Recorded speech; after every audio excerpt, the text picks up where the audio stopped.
entrepreneur, qu'est-ce que c'est?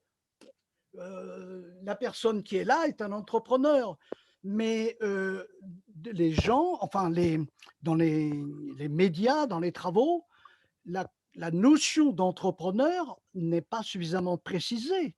Il n'y a pas, c'est un objet de débat. D'autre part, admettons que nous sachions ce qu'est l'entrepreneur. Nous savons qu'il vit dans un monde contingent. Donc, toutes les théories, entre guillemets, qualifiées de scientifiques, qui nous parlent d'un idéal type d'entrepreneur, c'est du pipeau. Un entrepreneur, c'est quelqu'un qui ne sait pas demain ce qu'il sera et ce que sera demain. Il peut lui tomber un problème, parfois qui paraît très minime, mais l'importance de la contingence, et on le voit malheureusement pour le Covid actuellement, heu on ne sait pas ce que demain sera fait, de quoi demain sera fait.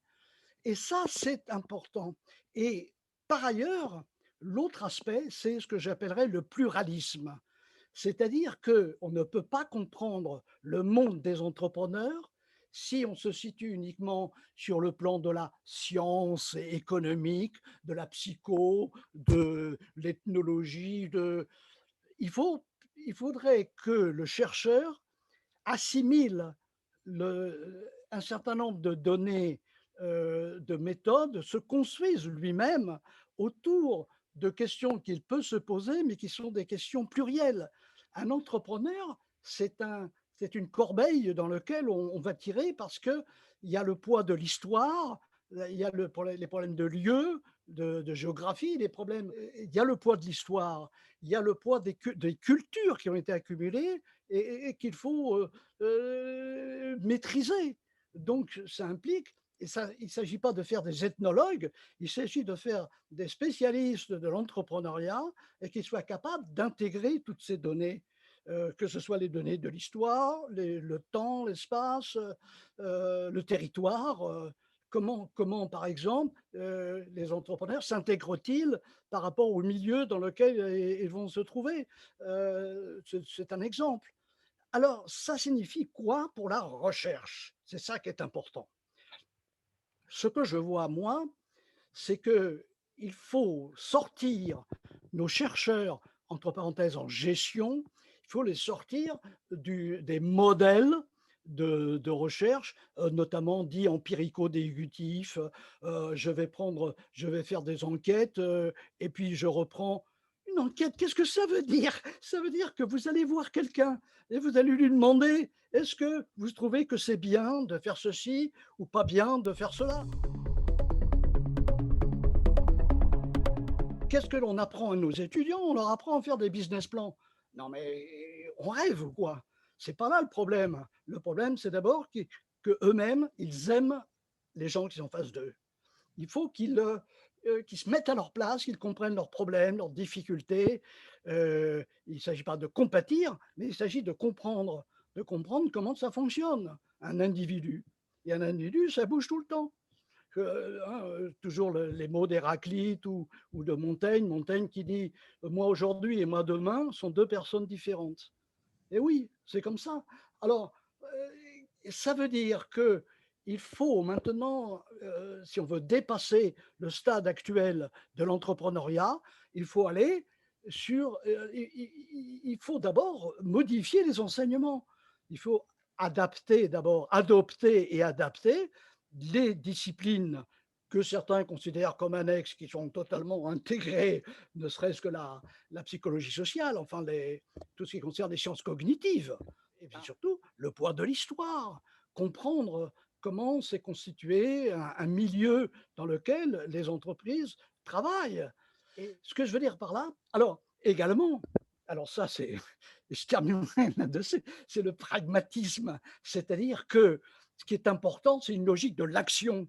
C'est pas est-ce que c'est l'optimum, est-ce que c'est ceci? Non, c'est l'action. Comment ça se fait? Comment les gens et vers quoi ils veulent tendre éventuellement? Comment ils s'adaptent, ils modifient?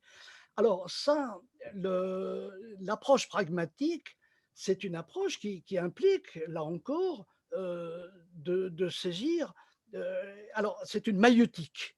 C'est avant tout une maïeutique, un accouchement. C'est-à-dire que quand on discute avec le chef d'entreprise, il ne faut pas répondre à sa place. C'est son problème, mais il faut éventuellement lui poser une question. Mais avoir un cadre d'analyse. C'est pour ça que ce bouquin, c'est un essai, c'est des essais. J'ai lancé parce que c'est mes centres de préoccupation. Moi, je peux très bien travailler en ce moment sur Sénèque ou Montaigne, etc. Et puis ensuite passer sur un truc hard de technique, etc., sur de mode de gestion, sur les types d'entrepreneurs, etc. Et ça veut dire qu'il faut ouvrir l'esprit. Et ça, c'est un peu dans ce sens que c'est pour ça que j'ai parlé de l'histoire profonde, j'ai parlé des auteurs. Dès qu'on commence à parler de l'entrepreneur, en premier temps, l'entrepreneur. Bon. Et puis, quand on commence à réfléchir, on dit, oui, mais l'entrepreneur, c'est qui? Et là, on se rend compte qu'il y a une idiosyncrasie de chaque entrepreneur, non seulement est différent des autres, mais il est différent de lui-même par rapport à ce qu'il va devenir ou par rapport à ce qu'il a été, etc., etc.